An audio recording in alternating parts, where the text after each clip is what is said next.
ဒီကနေ့ကျမပဲရီပွားကြောင်းပါပါရှင်ရှေ့ရဗီဒီယိုမှာကျမပြထားပြီးသားဖြစ်တဲ့ပဲနီလုံးကိုဒဲဝိုးဘူးထဲမှာလှော်ပါမယ်နော်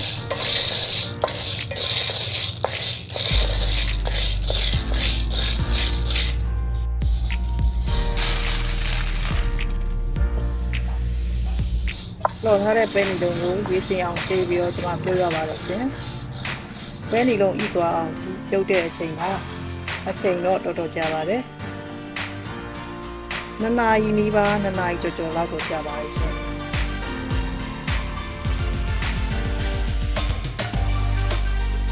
ီမှာပဲနီလုံးလေးဤလာတဲ့အခါမှာဆယ်ထားလိုက်ပြီးတော့ရေသေးလိုက်ပါပြီနော်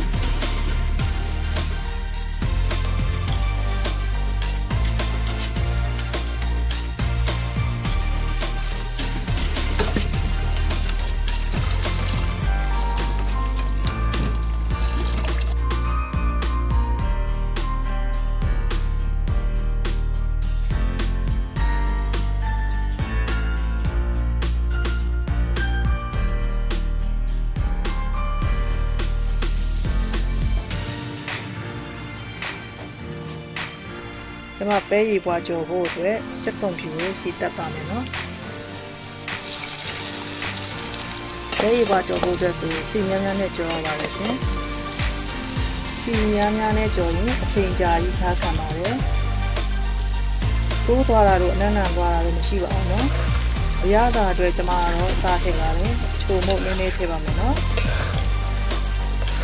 နင်းချိုမုတ်ထည့်တာမကြိုက်ဘူးဆိုရင်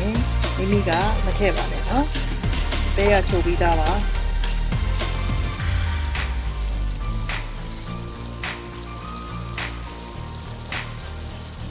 ပင်ရှင်မတွေအတွက်ဟင်းကောင်းကောင်းတစ်ခွက်ချက်ဖို့ကမလွယ်လာပါဘူးနော်ဘာမှထည့်စရာမလိုတဲ့ပဲကြော်ကိုတော့မှအချိန်ကြာကြာပေးရပါတယ်ရှင်ပဲရီပွားကြော်မှာဖြစ်နဲ့စီတန်းတွေညီပြီးတော့ပဲကိုလုံးပအောင်ကြော်ရပါတယ်